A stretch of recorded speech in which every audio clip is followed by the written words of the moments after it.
Hello, I'm Alana Daly with Central Hudson. This is the first in a series of videos in which we will explore the important energy issues of today, their environmental, financial, and economic impacts, and how they affect all of us. In this first episode, we will examine New York State's ambitious environmental goals, the costs and benefits of achieving those goals, what Central Hudson is doing to curb carbon emissions, and how you can be part of the solution.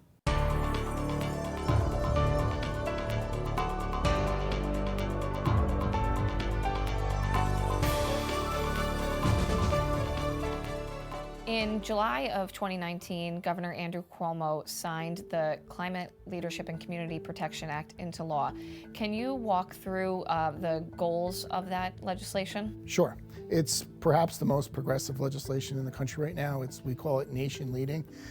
There's a couple of components to it. I think the first is regarding generation. By 2030, 70% of generation in New York State needs to be renewable. By 2040, 100% has to be zero emissions. And so that means that nuclear, if it's still around in 2040, could be part of that mix in 2040. There's also a big goal to reduce greenhouse gas emissions, and that goal is an 85% reduction over 1990 levels by 2050. So that's a pretty aggressive goal, and the pathway to get there is going to be challenging. There's also three elements in terms of very prescriptive things that the state wants out of the legislation. One, they want 6,000 megawatts of solar by 2025. They want 3,000 megawatts of batteries by 2030, and they want 9,000 megawatts of offshore wind by 2035. Do you have a sense of where we are in terms of achieving those goals at this point? So I think the ramp up to those things are coming along slowly, but will take, I think, importantly, many millions and perhaps billions of dollars of cost to achieve those. And those are some of the things we're a little bit concerned about. In 2019, 58% of New York State's generation came from zero-emission sources, comprising 33% nuclear, 22% hydro, and 3% wind, all of which help reduce emissions. To close the gap, Central Hudson is focused on 5 strategies: upgrading electric transmission and distribution lines, pursuing the lowest cost approach to emission reduction, integrating natural gas benefits, advancing environmentally beneficial electrification, and expanding energy efficiency programs. So given these the ambitious goals that the state has set, what strategies does Central Hudson think would be the most effective way to move towards achievement? I would say energy efficiency is probably our lowest cost alternative. It's still the low-hanging fruit. It's getting tougher to achieve, but when you look at a cost per kilowatt hour, you really want to achieve more in energy efficiency. Many of our customers have already participated in an energy efficiency program of some kind, but what they may not know is that we have a lot of new programs. For folks that are shopping in local big box stores, they've probably seen the Central Hudson logo next to various efficient products such as LED light bulbs and other things that they can use to save energy around their home. For commercial customers, we have turnkey retrofit lighting programs that have been really valuable to small businesses in particular. And for our larger customers, we have custom programs that are aimed at helping large manufacturing and other types of businesses find more efficient ways to do their day-to-day processes. The other 2 areas that New York State's made some moves on in 2020, and we have to really go all in on, are 2 sectors that make up the majority of carbon emissions in New York State, and that's transportation and heating. We have a really ambitious goal of installing over 3,300 charging stations throughout the service territory by 2025, so that customers can charge not only at their home, but they can charge while they're out and about, they can charge at local businesses, and for those that don't have access to a charger at home, it enables them to buy a vehicle that requires electricity. Other measures like heating are really important, and that's really trying to get people off of dirty fuels and get electric heat. A heat pump is basically just an air conditioner that can run in reverse in the wintertime. So in the summertime, it's forcing heat out of your home to make your home cooler. In the wintertime, it's taking heat either from the air or from the ground through geothermal systems and brings it into your home. Remember, the whole concept here is to take dirtier used fuels and electrify it with clean generation. So it's got to start with the generation mix, which is clean. And if that generation mix is cleaning, you're displacing dirtier fuels like fuel oil or gasoline in the transportation or heating industries. And so what we're really doing is trying to build out that infrastructure to make it happen. What role does electric transmission serve in meeting the state's environmental goals? Electric transmission is really kind of the backbone of the grid. And as you try to change the grid by adding renewables, storage, offshore wind, transmission has to change as well. So transmission really allows, first and foremost, renewables to be interconnected well to the grid. One of the things about New York State is we have a large amount of renewable generation upstate, but it's kind of locked upstate. And so we have to move that to our load centers downstate, namely Lower Hudson Valley, New York City, and Long Island. Building new transmission in order to unlock that upstate renewable or zero emission generation is going to be really important to move the hydro, the massive amounts of wind, and the nuclear power that we have upstate to downstate. So this past year, we've actually started to change some of our planning processes in which we're looking at not just, say, our traditional way of making investment, but taking a look at if we make improvements in certain parts of our transmission system, how does that help meet CLCPA goals? How does that help renewables interconnect and move power through our system? Upstate is largely renewable. About 90% of their power generation is renewable, really driven by hydro and nuclear with a nice chunk of wind. Downstate, especially after Indian Point goes out probably next month, will be almost exclusively on fossil fuels and mostly natural gas driven. Why is it important that natural gas continue to be a part of the energy mix here? I think there's a couple of reasons. First is you absolutely need natural gas with all the renewables. So renewables by their nature right now are intermittent, right? That means they're variable in when they operate. So the wind's not always blowing, the sun isn't always shining, so you need quick dispatchable generation. What does that mean? You need this generation that if it is a cloudy day or if it's not windy, where are you going to get your generating source from? And natural gas has the ability, I think, to go online within 5 minutes within these new plants. And that's really dispatchable generation that could produce energy quickly if we need it.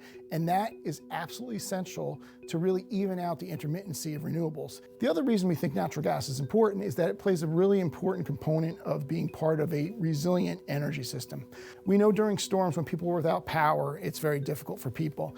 If you think about a future where we're going to electrify all the transportation and all the heating, if you lose power, that even becomes more urgent now because your car might not work, your heating source won't work. How do you incorporate natural gas, which is usually still flowing during storms, and how do you create maybe some energy sources with that natural gas to create microgrids and a resilient kind of fuel source to keep the power on when maybe the electricity isn't flowing? And so you really have to think about natural gas perhaps in a different way going forward for resiliency. I think the other important aspect, though, is natural gas still heats homes and businesses, about 5 million homes and businesses in New York State. It is still a clean, affordable choice for customers, and it is also pretty environmentally friendly. Do you have a sense of what it's going to cost the state to achieve these goals? For Central Hudson, that annual bill right now is about $60 million a year that we collect in additional costs for customers to achieve some of New York State goals. And so I guess our concern is we all want clean energy. We're all committed to the goals. But I would question at any cost? I don't think so. I think there's a threshold. Where is that threshold? I'm not sure yet. I think some of these goals get harder to achieve along the way. And so just getting agreement on the pathway, I do think the challenges of banning things early is also something I think we want to avoid. I think you want markets to decide. So the legislation of CLCPA was very prescriptive in some of its targets regarding wind, solar, and batteries. We don't love that. We prefer that the market choose those kind of winners and losers, but we think you have to have an open mind. So what can residents and businesses do to help achieve these goals? The utilities themselves have over $450 million. This is ratepayer money. There's a slight surcharge on energy bills that pay for all programs, carbon reduction and energy efficiency. So it really behooves everybody as a customer of a utility paying the surcharge to go out and take advantage of the program any way you can. I would say that since customers are funding the programs, customers should really try to take advantage of the programs. At the end of the day, the energy efficiency programs help customers save money, and that's the bottom line. One of the biggest things they should consider is electrification through a heat pump heating system. either an air source heat pump system, which is cold climate and can supply all of the heating needs of the home down to at least 5 degrees, which is more than enough for our area, or a ground source heat pump, which is even more efficient.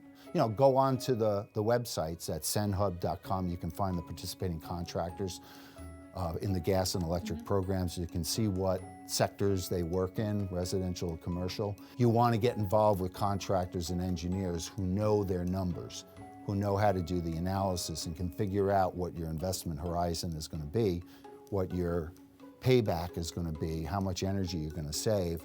So it'll provide you with the information and an incentive at the same time, basically. Last year, your average incentive for systems that were installed, or what we call full load systems that are designed to cover all the heating in the home, averaged over $9,000 per transaction. So that's a good chunk of money to go towards something that you're investing in for a low carbon footprint for your family, for your children, for your future. We need customers' help to achieve our goals, and we need customers to participate.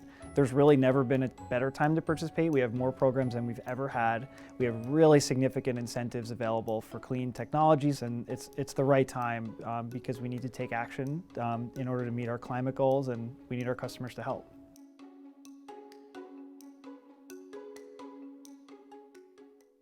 Once again, good evening, and thank you for joining us for this Facebook Live event. I'm Alana Daly, Public Relations Manager at Central Hudson, here at our studio in Poughkeepsie, New York. Joining us for tonight's conversation are Anthony Campagiorni, Vice President of Customer Services and Gas Operations at Central Hudson, and Betta, Director of Advocacy and Organizing at the Association for Energy Affordability, Campaign Director of New Yorkers for Clean Power, and a member of the Citizens for Local Power Board of Directors. Welcome. Thank you for joining me this evening. Thanks. Thanks so much for having me. Yeah. Of course. To our viewers, you are invited to ask questions and submit your comments that are relevant to the discussion at hand this evening in the comment section below. We will address as many questions as possible during tonight's event and follow up as necessary after the live broadcast. If you're having technical difficulties viewing tonight's live stream, let us know in the chat and we'll do our best to assist you. This broadcast will be available on demand after tonight's event. Let's begin. Betta, I'd like to start with you. In the video we just showed, we started off providing viewers with an overview of the state's goals and the programs that Central Hudson has implemented so far. But this certainly isn't a utility-only initiative. It's really going to take a much broader group of stakeholders. So in order to be successful on an economy-wide approach, could you share how organizations that you're involved with, like New Yorkers for Clean Power and Citizens for Local Power, are furthering the state's achievement of these goals? Sure, Alana. I mean, I think you hit it on the head by saying that we need more stakeholders and more people, and that's really the goal of our campaign with New Yorkers for Clean Power. It's working collaboratively with a lot of different nonprofits, community groups, local governments, companies. So really trying to engage and educate as many people as possible about clean energy solutions. And we do that in a variety of ways. Of course, in the past year, we haven't been able to do many in-person events, which is why being here is so exciting. Being around humans instead of just staring at a screen. But, you know, and doing those kinds of educational events and organizing and advocacy and really trying to turn people on to the exciting solutions that are available, like heat pumps. At the same time, we're always pushing for better policies and ways that we can make these technologies more affordable and accessible for everyone. So it's, you know, kind of a variety of different education, advocacy, organizing, some lobbying, so a whole gamut of things. Just before this, Citizens for Local Power, which is a nonprofit I serve on the board of, we hosted our climate action plan for the city of Kingston, an engagement process where we had people, you know, come on and share their ideas for how to implement more energy efficiency and clean transportation. So we're always trying to engage people and solicit their input, and also bring in experts so that we can all learn and continue to adopt these technologies. That's great. And I think to your point about providing education and outreach is so important. So maybe Anthony, I'll ask you this, and then Betta, you can jump in. On state energy policy that's currently in place, what, in addition to what we heard in the video, what other policies are supporting the achievement of the CLCPA goals? Sure, I'll talk about that, but first I want to thank you for being here, because I think we'll have better outcomes if we have kind of more dialogue and inclusive and collaborative discussions. So I really want to thank Betta for being here, providing perspective, and I think this is what we should be doing. There's so much happening right now in the energy space, and you're doing a great job of getting the word out in your communities, but I think we need to do more, and I think we play a unique role at Central Hudson and from our vantage point in getting more messaging out about this. So to your question, I think there's a couple of sectors, and I think New York's made some good progress, Alana, on a few areas. So when we look at carbon emissions, because the goals of the CLCPA are pretty far-reaching, you have to attack a couple of the sectors that are the greatest contributors to greenhouse gas emissions. So two of those would be transportation and home heating, kind of building heating and home heating systems. And so New York State has provided substantial funding to really help the proliferation of electric vehicles by giving dollars to help charging stations in the EV market. So I think that's one. And then I think they're really tackling building and home heating as well. And we're trying to electrify through air source or ground source heat pumps as many buildings as we can. And so they provided pretty substantial funding in 2020, I would say, for both EVs and heat pumps for clean heat programs. So I think those were two important initiatives. And when we still have to continue our energy efficiency initiatives, I think if you look at programs, energy efficiency is still probably the lowest cost per kilowatt hour of a program that you can fund. And so we have to continue to do energy efficiency. I think one of the challenges becomes, as more and more people move to it, as standards change, it becomes harder and harder to achieve some of the energy efficiency, but it's still, to the extent that it's available, that's where you really want to continue to. So I think we'll have to continue to do energy efficiency as well. Do you want to add to that, Betta, before? I mean, I couldn't agree more about the importance of energy efficiency, and that's something that New Yorkers for Clean Power, Citizens for Local Power, and I should mention my other hat, working for the nonprofit Association for Energy Affordability, which is based in the South Bronx.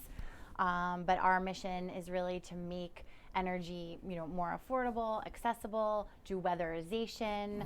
We have a great training program in the South Bronx, a training center, to really help create more of these green jobs and work with our partners doing weatherization assistance, because it's vital that we help low-income New Yorkers and Americans in general who are really struggling under their energy burden. And if we can reduce the energy they're using, not only are we helping the environment, but we're helping people's quality of life.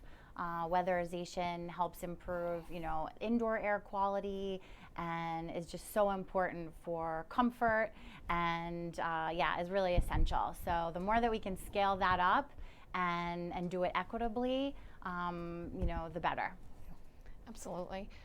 So I think, in the video, and I think it's been said by the governor, and Anthony said it here, the state has set very ambitious goals through the CLCPA. And we do have a bit of a way to go before we achieve those goals. You both talked about some of the successful programs that we have out there right now. What do you see as potential impediments to achievement between now and 2040 and 2050? Maybe, Betta, do you want to start? Oh, that's a long way off, Alana. No. I'm worried about how we're going to achieve the goals we have for the next 5 years, 10 years. We do have tremendously ambitious goals. At the same time, our new president just set even more ambitious goals at the federal level. So it's very exciting that we have this kind of leadership in our state and now in the White House. And so it's a challenge. I think we can meet it, but I think one of the biggest challenges is that, it is an all hands on deck moment, and people might not be aware of what they can do. They might not be aware of these climate goals or how to take advantage of the programs that currently exist. And some, might be priced out of them, such as, an electric vehicle. The prices are coming down, but are they coming down fast enough? How can we make sure that, someone who is going to buy a new car, I know I'm lucky enough to drive a Bolt now, but the car I had before my Bolt was, like a $5,000 car. And that's the reality for a lot of people, they're buying a used car. And so how can we make sure that there are more affordable options for people with clean transportation? Maybe it's, a used electric vehicle car share program. There's all kinds of, I think, unique ways that we can make this a more equitable transition, but that is a big obstacle, is not having enough awareness, not, the fact that it's too expensive. And so I'm really hoping that, as we are looking at these goals and realizing how ambitious they are, we could have some kind of a stakeholder process where, the utilities, which have this amazing ability to reach people in their homes, that's really unlike any other, can team up, with our state leaders, with nonprofit leaders, with advocates, on the ground, community-based organizations, and develop the kind of PR campaign that will really reach everyone, because it's going to take everyone to achieve these goals. And just how awesome that would be, if everywhere you looked, there was a PSA, there was a billboard, there was, an ad on the radio, and that was all kind of reinforcing this message that, yes, we're in a climate crisis, but we also have this opportunity to transition to a clean energy economy that's going to make us, healthier and happier and create jobs and, really be a benefit to people. But it's, it's going to take everybody. So Anthony, maybe from the utility perspective, we're required to provide safe and reliable service to all of our customers. So we're always thinking in the long term and the long game. So maybe you can touch on our perspective here. Yeah, and so when you asked about impediments to achievability, what I think about is, one, I think about reliability, right? And so we're in the business of providing safe and adequate service. Reliability is at the core of what we've done for so many years. And so I think we worry about the reliability. I think we're very much aligned with Betta into thinking about the affordability, because we worry about that. And then technology. One of the things we worry about, some of the things we hear is, this is a long game. Let's not ban things too early before we know the outcomes. Before the segment started, Betta and I were talking about good planning, and I agree that we need really good planning processes, but you better make sure what because you can't think that in 2021 we know about all the technologies that might be developed, right? And so I think it's a long game, you want to play it.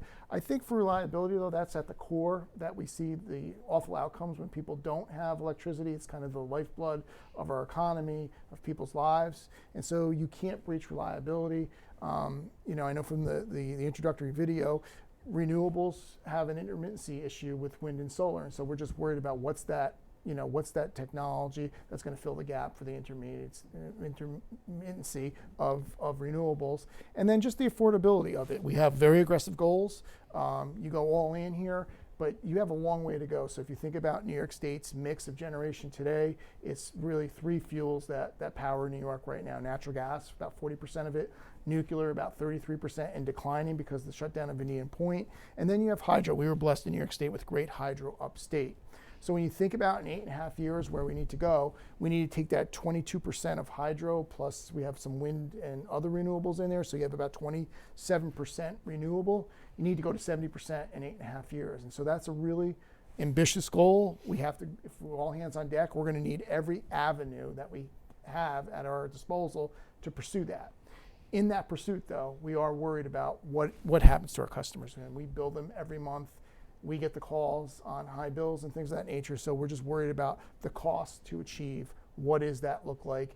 And I just don't know that there's been enough discussions yet about what that looks like. And that's all we want to make sure is we're having those discussions of what's the pathway to get there? Do we have a good plan? And what are the costs and who's going to be impacted by that? So I think those are the things we want to make sure we're discussing and having a vigorous discourse about. So we're starting to get some questions from our viewers, and one of the questions was about heat pumps and how well they work in different climates. And I wanted to ask a question about regional differences just generally, but maybe we could start with heat pumps.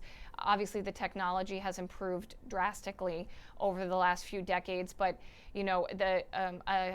a home in the southern part of New York, southeastern part of New York, it has very different weather patterns maybe than a single family home experiences in Buffalo. So how does we reconcile these regional differences through policies? In my opinion, I think you have to appreciate the regional differences in New York. I mean, New York City is very different than northern New York and the Adirondacks or western New York. I would hope that we don't just take a one-size-fits-all approach. You mentioned heat pumps. I think they work very well. Technology's come a long way. I had them at my house. But I do think in some of the colder weather climates where it goes well below zero often, you have to be careful that maybe it's not the best technology always for that home there. And some of the costs that we've seen that NYSERDA has put out on some of the colder weather climates for a whole home, what does that cost? And so I think we have to be cognizant of that. I think further downstate, it might work a little bit better in some homes. But I think the key point that we think is that you have to appreciate regional strategies and regional differences in New York, that a one-size-fits-all approach is probably not the right thing to do. And Betta, I'll certainly let you answer or however you would like, but earlier you mentioned transportation being an opportunity and then electrifying transportation, and you drive a Bolt yourself. That certainly has regional differences too. I mean, in Manhattan, in New York City, they have some of the largest public transportation, and moving that population is a lot different than moving the population in western or northern New York. So maybe you could comment a little bit about that and initiatives around squaring those differences as well. Well, we definitely need a lot more investment in clean transportation solutions. I think, hopefully we're going in that direction now with the new administration and Building Back Better and a big investment coming in electric vehicles. But it's also really important to invest, of course, in public transportation, in making more bike-friendly communities, walkable communities. So all of that is, key. Our campaign also supported the Transportation and Climate Initiative, which is a multi-state effort to reduce carbon emissions from the transportation sector and really put a price on the pollution, and then take that money and invest it into clean transportation solutions. New York has not joined that yet, but we're ever hopeful. There's other ways of raising revenue, perhaps an economy-wide carbon tax. But we really need a big investment in our clean transportation solutions and in electrifying our transportation sector. As you pointed out, Anthony, we need to electrify our buildings, we need to electrify transportation, we need to green the grid. All of this has to happen simultaneously. And, and I really should have mentioned before when you asked me about impediments, with greening the grid, one of the things that we're seeing is a lot of NIMBYism. And so as much as, to me, there's nothing more hopeful and exciting and inspiring than a wind turbine or a solar panel, because it makes me think, we have this hope for humanity. We're going to save the earth. It's Earth Day. Happy Earth Day, everybody. But unfortunately, there are a lot of people who, see that and think, I don't want that in my community. I don't want to, see that technology. I want it somewhere else. Even people who are concerned about climate change. And so that's something that we're also going to really need to address. And so this whole idea of we're all in this together and all hands on deck, it really has to be that. And so what we're trying to do with our work on the Power Generation Advisory Panel that's informing the Climate Action Council, we're coming up with a lot of creative ways to incentivize communities and also bring communities to the table more. So it is this stakeholder process. So it's not just, the state dictating something or the utilities, it's how can we work together in a collaborative way. And absolutely, we need regional plans. Yeah. We need a regional planning process so that we have, local leaders coming to the table, with business leaders and advocates and utilities and figuring out, well, where are the best places to put distributed, energy resources? Where could we, put that community solar array that would, be much more palatable, say, to the local community, but also work with the interconnection, needs. So I think it has to be a more robust planning process at the regional level, and that communities really feel empowered in the process. So that's what we're working towards, and would love to collaborate more as we move forward with this, because you all have the data and you have all of the information. But I think if we can bring that together with the local expertise and the passion of advocates and business leaders who, maybe they would love to put solar panels on their big box store or an EV charging station in their parking lot, but we're just not communicating all together in the kind of way that's getting the results as fast as we need them. So I'd like to pick up on something, Betta, that you've brought up a couple times now, which I think is a really key point. You've talked about a new administration in Washington is kind of turning the tide on certain policy questions, but also the idea of working regionally and across multiple states. And we've had success as a state and as a region doing that in the past. But to your point, we're not yet involved in the Regional Transportation Initiative. We haven't signed on to that. But that would certainly has the potential to be a real positive impact if we can work across regions, because if we don't and we go it alone, there's downsides to that, right? So maybe you want to talk a little bit about that, and then Anthony, I'll let you get back in there on that. Sure. Yeah, absolutely. I think, there's a lot of state, besides just New York. I mean, I love New York, and if you could see my button, it says I heart NY renewables, and the Y is a wind turbine, and there's a little solar panel on the heart. And if you go to our website, nyforcleanpower.org, and fill out the Earth Day action form, we will send you one. But, New York's doing amazing things. We're a pioneering state, as is California. But there's a lot of other states that are doing great work also. So, we're certainly not alone. And now that we have this boost at the federal level, I think that we're going to be able to move much more quickly. And, not to say that all eyes aren't on New York, because in many ways we have some of the biggest challenges, especially with New York City. And the building stock there, and and these tremendously ambitious goals. So I think if we, what is the old saying? If we can make it here, we can make it. If you can make it here, you can make it anywhere. But we do need to work as much as possible across state lines and also across country lines. There's a lot we can learn from Europe. And from other countries, from Costa Rica. I mean, there's a lot of leadership happening globally with clean energy. Anthony? Yeah, just regionally, Betta mentioned us, New York being a pioneering state, and we want to really ever upward and strive.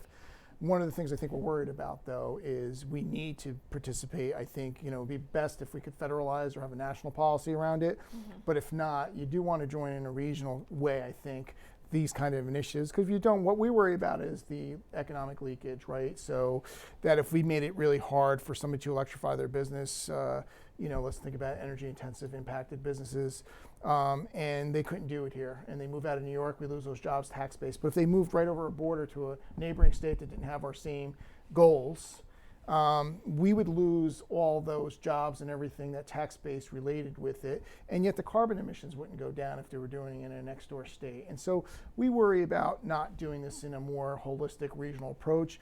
I think back after New York deregulated its generating market, there was a regional greenhouse gas initiative, RGGI, and people participated in that. And I think that was a good model to say that all these generators in this area, in this region, we're going to participate in that and really help lower NOx and SOx emissions. I would want to see us not do it all as a single state. It's good to show leadership, but I worry about burdening all our customers with all these costs if they're going to go it alone. And if you can go to neighboring states and not do it, I don't think you help out the planet overall, because that carbon emission is going to happen. But we've shouldered a lot of the burden there in terms of the cost and the loss of jobs and everything else. So I'm a little bit concerned. I'd like to see us do it regionally, and even nationally would be better.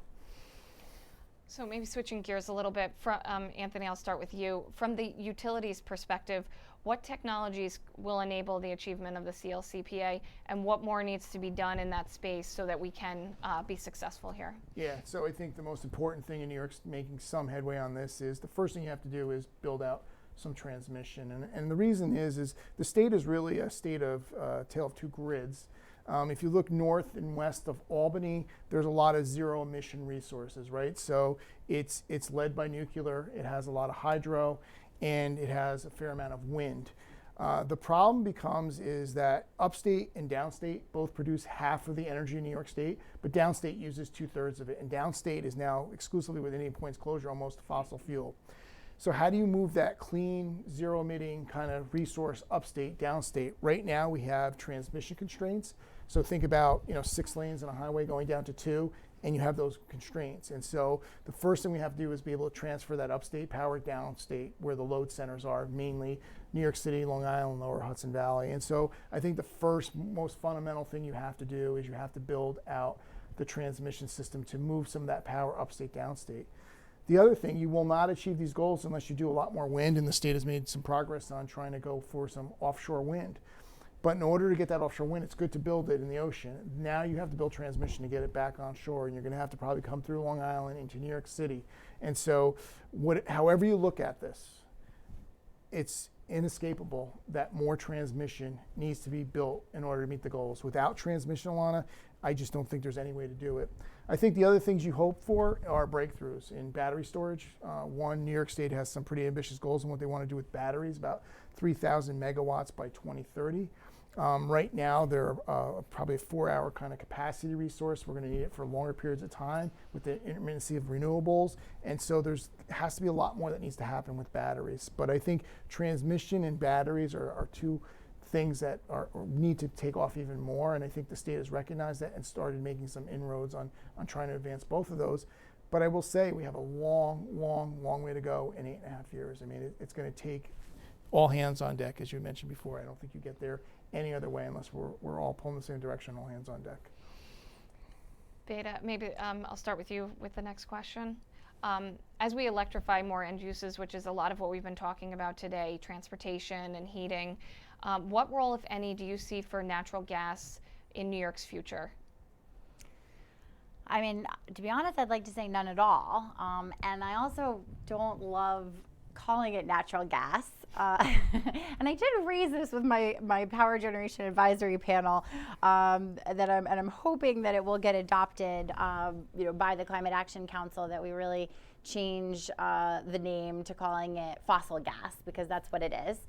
I mean, and many of my activist friends would also call it fracked gas. But fossil gas feels at least, fair and accurate. Natural gas, not so much, but I know what you're talking about. I think as quickly as possible, we need to, move off gas in our homes.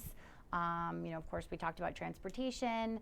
I know, we've already kind of been talking about this last little, X percentage that is going to be the biggest challenge in the power sector to get to 100% renewables or carbon emissions free grid. And I think it remains to be seen, what kind of, fuel mix that ends up being. We're such a long way off that I think, to me, the important thing right now is that we focus on, as quickly as possible, building out the renewables, really investing in energy efficiency. I mean, we have this incredible energy efficiency standard that my campaign and many others helped work for, but I still don't think we're going fast enough. With that, that could make a huge difference. And so, as Anthony said, there's a lot of questions, there's a lot of technological innovations that still have to happen. I don't have a crystal ball, but I'm hoping that we can phase off of fossil gas. Or natural gas, but in 2040, there will have to be most likely some type of fuel. Maybe it will be green hydrogen. I don't know, and I don't think anyone does. But I think the mistake is now thinking, okay, well, we can permit Dan Scammer to repower because one day in the future we'll be able to run it on something cleaner. That I don't buy. I mean, that just feels very much like a Trojan horse to me. And so I definitely think we should have a moratorium on any new or repowering fossil plants. And again, move as quickly as possible to build out the renewables. I mean, especially with offshore wind, there's tremendous potential. And I understand your concerns about dispatchable and the intermittency, but we have a long way to go until we reach that point. And right now, I think we need to just stay focused on building out. Anthony, I definitely from a utility perspective give you an opportunity, but Betta did bring up the idea of other fuels potentially going through the pipeline system. So maybe you could touch on where we see those opportunities or potentials. Yeah, we would agree. I mean, I think you have a vast network of many billions of dollars throughout New York State of infrastructure. If that infrastructure could be utilized for cleaner, greener purposes, I think you take advantage of that. The problem is if you want to ban something like natural gas now, one, without natural gas, New York State has no lights tonight. I mean, that's just a fact of the matter. With Indian Point closing, natural gas in the short term is going to increase its production in New York State right now in the short term. And so Betta brought up the intermittency of renewables. Natural gas fills that void, I think, right now. And until we have a plan to move away from it, or until battery storage becomes cheap and ubiquitous, I think you have to think about natural gas as part of some solution. I think even when you look at the models from the Brattle Group, E3, ICF have done reports on this, there is a diminished role for sure with natural gas, but there is some role. And I do think you leave options open for green hydrogen in the future and what can go through that infrastructure that exists today. I also think for resiliency, you might want to think about it differently, right? If storms and climate change are here and the storms are going to be more powerful, more impactful, when the electricity doesn't flow, the natural gas system is underground and still does in much of our upstate communities that are overhead systems on the electric side, and obviously natural gas is buried. And so I think you want to think about natural gas in that system helping with resiliency if the electricity doesn't flow. So can you think about it in fuel cells, a non-combustible kind of way to inject natural gas but use fuel cells to power places, creating microgrids. I think we have to think about that system as a resiliency type of play and system. I would also just say, we know from our service territory where we are in the Hudson Valley that we have many manufacturers, IBM, Global Foundries, that need natural gas for their industrial processes. And so, there's 5 million customers in New York State that use natural gas for heating in their homes, for companies that use it for processes that they have.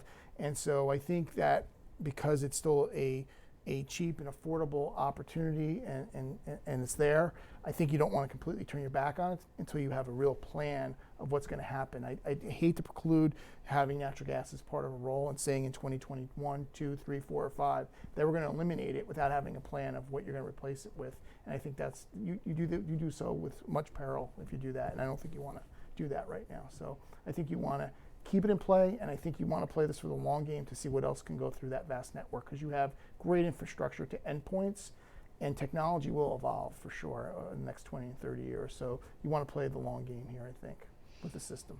Well, and I wasn't saying like tomorrow we're going to shut down every plant in operation. You know that. I mean, No. This is a process, right? I mean, decommissioning the entire fossil gas, natural gas system is going to take a lot of planning, right? And that's something that we need to be starting now. And I think that's why it concerns me when much as, I love, the Central Hudson website. I think you have tremendous resources and everyone should, check out the different ways that you can, sign up with Sealed or sign up for the community solar project. I mean, there's a lot of great stuff there. But I couldn't help but notice, one of the very first actions, if not the first, is switch to natural gas. Mm-hmm. And so to me, yes, I understand the points that you're making, and we talk about them ad nauseum with, that last X percentage that our power plants, are going to be run on in 2040, which again, we have so much work to be done between now and then. But, why are we still incentivizing people to switch to gas to heat their homes? I mean, that just seems like it's yesterday's technology. We need to be in the 21st century. You have heat pumps. I have heat pumps. Heat pumps are awesome, and so I think that's something that I would really love if we could figure out, an alternative, it's a business model potentially, because I know that by law, gas utilities are required to serve customers. I mean, with the 100-foot rule, with the obligation to serve. And you can't provide, right, that thermal system potentially. I mean, how fantastic would it be if instead of, digging up the street for new gas pipelines, we were instead able to, put in shared loops, ground loops for geothermal, and so I think if we can get more creative and we can look at, other solutions, but really stop, subsidizing people switching to gas, especially, people in our region who are on propane, who are on fuel. I mean, there are such better alternatives than natural gas. And I know, we had a gas system, and we took it out, and now we have, heat pumps for our whole house, and they were great. And yes, I get the concern with the cold climate, and it is colder in places like Buffalo, I'll give you that. But with a tight building envelope, with great insulation, cold climate heat pumps have come a long way and really can do a tremendous job. Yeah. So can I address something that Betta said? And so one of the things we want to be cognizant of, we have a relatively small gas system here at Central Hudson, 85,000 customers. About 220,000 customers use fuel oil. So there's a couple reasons to switch. One, natural gas is a less carbon intensive fuel than fuel oil. The second reason is cost. And so the savings that customers have benefited from. So affordability becomes a very big issue for those customers. And so I don't think we want to preclude customers from choice. And I don't think we want to preclude customers that can save money from saving money. I think it would be irresponsible of us. So we're going after the gas system, which plays a critical role. What are you doing with fuel oil on heating systems? And for people who can switch to gas and save $1,000 a year, that's very meaningful for some families, as you know, in some of your work with affordable communities. And so we cannot just turn our backs on it and say we just want them to go through a heat pump. As you know, the installations can be quite costly, and there sometimes needs to be a lot of work done on homes to make sure you have a tight envelope before you go to heat pumps. And so again, customers like it. I did have heat pumps, and I do, but I also had a natural gas system too, and I like the comfort of that when it got really cold, and I used other uses for it with fireplaces and other things. So I think customer choice is still important, and customer affordability is still critical, and I just don't think you want to preclude customers from options that they could have today until technology develops further, and so that's what I would say. Well, I hear you on the affordability, but that's why I made the point about, the 100-foot rule, because right now, we're actually rate basing the gas system, right? So if you're hooking up someone to, the gas line that, wasn't on it before, that cost ends up getting socialized by all of us ratepayers. Whereas if they put in, say, a geothermal system or an air source heat pump system, they have to pay all those costs. I mean, of course, there are some great rebates right now with Central Hudson, but you get what I'm saying, And so what I'm suggesting is if we change the public service law so that was no longer the case, that we still provided the essential service that people needed, but it was a thermal service rather than a gas service, and we could socialize those costs, then it would be much more affordable. And for that matter, if you're on fuel oil and you switch to heat pumps, you are, for the most part, saving money, especially if you have a tight building envelope. If you subscribe to a community solar array, you can reduce your electricity costs. I mean, there's a lot of different creative things that people can do, but fundamentally, I don't think that it's, necessarily for Central Hudson to transform the system, but I would love it if you could be a partner, as we advocates work to change those laws, because I think at the end of the day it could end up being a great business opportunity for your company, and it would help customers make these technologies more affordable, and yeah, I see it as a win-win. Anthony, maybe you could touch on a little bit, just for viewers, because not everybody's as engaged in energy policy in general, about the idea of cross-subsidization and how that works at a high level for utility customers overall. Yeah, so for utility customers, the basic regulatory compact is that some of these services we provide are essential for life, and so subsidization is something that she brought up. and socialized, the system is socialized, right? So if I'm building out transmission, I'm letting everyone kind of bear those costs of that benefit. If I build a new substation in Betta's neighborhood, she may have improved reliability, but everyone's paying for that, just not that customer. You know, she mentioned correctly that heat pump customers pay for it, but the subsidies they get to pay for a lot of that come from everyone.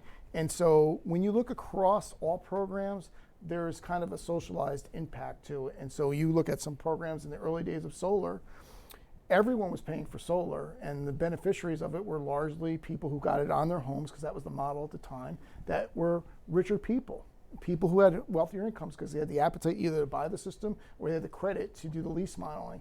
And that was a very high cost way to do it, and it was on the backs of all customers, including low-income customers. And so when you think about what we're doing, we have to make good choices. We have to make sure things that we're doing policy-wise are cost-effective and the lowest cost solution, because the system is socialized across everyone. And so when you look at that, you really want to make good choices. I understand Betta's passion for what she wants, but again, you know, in that there are consequences to some of that, and we think some of it on the affordability side is not good for a large group of customers. So you have to be very careful about that. Betta, Anthony brought up solar, and you know, Betta, I'm sorry, Betta. No, it's okay. The way, you know, state policy was originally focused on an individual homeowner putting solar on their home, but the policy has changed, and you know, some of our customers may not know. I mean, we try to get that information out so that they can participate, but I know the organizations that you're involved with, you know, are very passionate about solar, community solar and other things. Maybe you could just speak briefly on, you know, how customers can participate even if they can't afford, as Anthony said, to put solar on their own homes, what other options there are. Sure, yeah. I mean, community solar is great because the majority of New Yorkers actually can't put solar on their roof for one reason or another, whether, you know, like we have too many trees, too much shade, you're a renter, you have an old roof, you know, there's so many reasons why you can't, you know, or wouldn't want to. Maybe you're planning on moving, you know, in a couple of years. You don't want to make that investment. But now, for the last few years, you've been able to subscribe to a community solar array. So basically, you get about a 10% discount on your electricity bill, and it's, you know, it's great because you're still supporting the clean energy, you know, revolution, but you're doing it in a way that is much, you know, easier. I mean, you don't necessarily get the full benefits if you installed solar on your roof, like as a homeowner. You would get a bigger discount, but 10% is a, you know, nothing to sneeze at. We'd like it to be more, but it is what it is. And actually, Ulster County, which is where I live, our county executive is about to launch this Solarize Ulster campaign next week. And so people will be able to sign up to subscribe to, I think there's 3 different community solar arrays. It's kind of like a solar farm, and they can choose which one they want to subscribe to, and then they'll see, you know, a discounted bill. Although that's another thing I meant to ask you about, you know, is consolidated billing, which, because right now, like, we are subscribers to a community solar array, and so you get 2 bills, right? And that is a little confusing for people. I mean, ultimately you're paying less overall, but it would be so much easier if it was, you know, consolidated into one bill, so you get your utility bill and the, you know, reduction is on that. I know it's taken a while for the state to figure this out, and so I was just, you know, wondering if you had any intel on when we might expect consolidated billing to happen. Yeah, we do consolidate. I think consolidated billing is something that does happen with the credits that we run for customers on some of these large systems, and are done to give them credits right on their bill. It is complicated, as you said, but we do it today. So it's already starting. Yeah. Oh, that's very exciting. So one of the topics I wanted to kind of wrap up our conversation with today is around affordability and the level of investment. You both throughout the hour have talked about how much needs to be done, electric vehicle charging, you know, transmission needs to be built out, other things. But of course that has to be, or I think it needs to be balanced against the cost for the consumers, especially as we still deal with the COVID-19 crisis and we come out of that. How should we address these challenges going forward as we progress towards transition? Right now, most of these programs, as Anthony alluded to, are funded through utility bills, through customer payments through utility bills. Is that the most efficient way, and is that going to be enough? You touched on some initiatives and different funding mechanisms. Is that going to be enough to get us there, or does more need to be done? I think absolutely more needs to be done. We need to get a lot more creative with our, different financing options and financial products. The more I think that we can do kind of like a pay-as-you-save model and, real on-bill financing would be fantastic. I think we are going to see hopefully a boost of money, coming from the federal government for a lot of these programs, and that'll be really fantastic. There are some really innovative financing models already. I know that you guys are, partnered with Sealed, which is a great company, and that does, energy efficiency and heat pumps, but that's only for, single family residential. We're actually partnering with a company called Block Power, that you may have heard of. Their CEO, Danelle Baird, has gotten a lot of attention in the media lately, and they're doing, really exciting work, really aimed at low-income folks, aimed at disadvantaged communities and multi-family affordable housing. And so, I would love, not necessarily right now, but I would love to explore the possibility of maybe partnering, with a company like Block Power to, address more low-income, affordable housing needs, multifamily. How can we do more to weatherize, that housing and also electrify? Because we don't want to leave people, stranded on the gas system as we do move off gas, which we're mandated to do by the CLCPA. Gas prices are going to increase. They are. I agree, they're cheap now, but that's not always going to be the case. Gas prices are very volatile, and the more that we, transition off, the more the prices are going to, increase. And so I think we want as much as possible to electrify equitably and really work together in order to identify, what are the big, energy users that are also, affordable housing, low-income people. How can we help, as a utility, and using these, creative financial models that don't require upfront costs. And so I'd love to explore that with you and with Block Power, and also using some of the great, federal programs like the Weatherization Assistance Program that AEA works with, and also, as I mentioned, getting creative with doing, I'm really hoping that in this kind of next phase of our clean energy transition, we will see utilities getting into the district heat game, so that we're putting in shared geothermal systems and doing district heating. And I think there was a study you guys were doing. I believe NYSERDA has an RFP coming out to do some pilot projects. And it would be tremendously exciting to see Central Hudson do more of that in any way that I can help. I'm a Kingston Climate Smart Commissioner, and would love to see something like that happen in Kingston. Alana, just on that question, to me, there's a transformation that has to take place here. This is a transformative move for the energy sector and what the CLCPA lays out for us.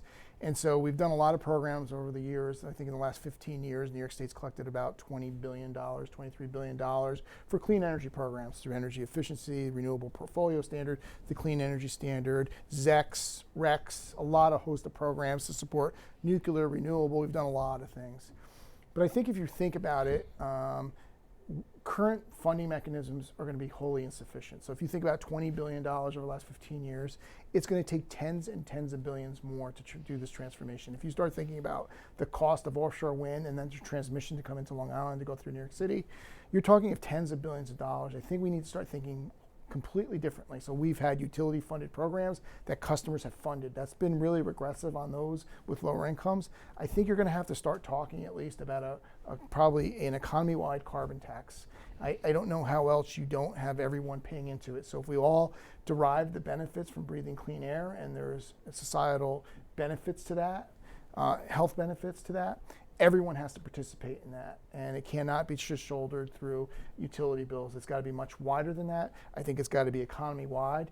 For the transformation that's taking place, you have to think about not incremental solutions, you have to think about transformational solutions. And right now, the funding of this is going to be wholly insufficient, and I just don't think customers will have enough dollars to bear on this unless you start thinking about this completely differently. And I think that's where we really need to go in thinking about this completely differently. Well, I couldn't agree more about an economy-wide carbon tax. I think, and there actually is legislation right now, that our New York legislators are looking at for that. But going back to your point about having it be federal would be even better, but I think that is a really important solution. I've also recently learned about some other kind of interesting ways that we could potentially finance, investments in our buildings and energy services in the same way that we do with water and sewer, that a colleague in Bedford is developing. So I think, there are innovative approaches to this, but I agree, we need to really transform how we're addressing these issues, because when I think about how at the moment we're going, building by building and expecting, a customer to figure all of this out, it's very challenging. And I should give a plug also for nyforcleanpower.org, because people can sign up to have a free consulting with our clean energy coach. We're a nonprofit, and that's a service that we provide because we really do feel like people need that hand holding. I know, I do when, figuring out how to use, my EV for the first time, or the heat pumps, or, what is the best financing option, or how do I sign up for community solar, or how do I do DIY, caulking? And, there's a lot of things that you can do that don't cost a lot of money, that can make a real difference in reducing your energy usage and making your home more comfortable. So definitely, please, sign up for our clean energy coaching, and we'd love to hear from you. And we'll be sure to share all those links in the chat so that viewers can participate in those programs. Thank you. That would be great. Yeah, we have an Earth Day action button on our homepage, nyforcleanpower.org. And on the Earth Day action form, there's a variety of things people can do. One is the clean energy coaching. Another is have our Green the Grid and Electrify Everything presentation come to your community group. We have something for youth, if you happen to work with young people and want to do a renewable energy workshop. We have an opportunity to do some grassroots lobbying for some bills that the New York State Legislature is considering on electric vehicles. So there's a whole bunch of different ways that you can take action, or just sign up to stay in touch and learn about our future events and activities. We would, love to stay connected. Great. Thank you. And thank you both for a very informative discussion this evening. Thank you. Thank you, Lively Alana. discussion. And thank you for joining us tonight. Be on the lookout for a live stream events like this in the future, where you can join in the conversation, learn about challenges we're facing, and how you can be part of the solution. I'm Alana Daly. Have a good evening.